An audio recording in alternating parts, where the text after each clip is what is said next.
अस्सलाम वालेकुम नाज़रीन, मैं हूँ आपकी मेज़बान नाइला भट्टी और नजर डालते हैं आज की अहम तरीन खबरों पर। गवर्नर पंजाब की डेस्का आमद। गवर्नर पंजाब सरदार सलीम हैदर खान का डेस्का के दौरे इफ्तिताह कस्बा वडाला संधवा का दौरा। गवर्नर पंजाब ने वडाला संधवा में रहमान फाउंडेशन के फ्री डायलिसिस सेंटर और बेस्ट नेशन वेलफेयर ऑर्गेनाइजेशन के फ्री आईटी इंस्टीट्यूट का इफ्तिताह किया। गवर्नमेंट गर्ल्स स्कूल में बच्चों से खिताब भी किया। मजीद जानते हैं सियालकोट से शाहिद रियाज की इस रिपोर्ट में। इंसानियत की खिदमत सबसे बड़ी इबादत है। गवर्नर पंजाब सलीम हैदर का डस्का के नवाही इलाका वडाला संधवा में एक तकरीब से खिताब। उन्होंने कहा, समाजी तंजीमों की दुखी इंसानियत के लिए खिदमत को कदर की निगाह से देखते हैं। सेहत और तालीम हमारी अवलियन तरजीह है।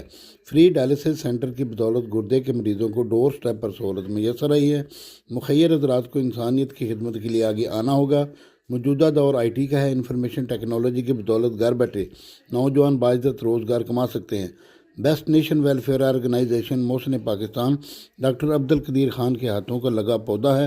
गवर्नर पंजाब ने मज़ीद बताया कि बेस्ट नेशन आईटी ने इंस्टीट्यूट नौजवानों के लिए मुस्तकबिल के दरवाजे खोल दिए हैं। तकरीब में साबिक़ अरकान सूबाई assembly Shahid Mahmood Bhatt, Shahla Shahid Bhatt, advocate doctor Ulfat Joya, assistant commissioner Daska Usman Joya और शहरियों की बड़ी तादाद भी इस मौका में मौजूद थी।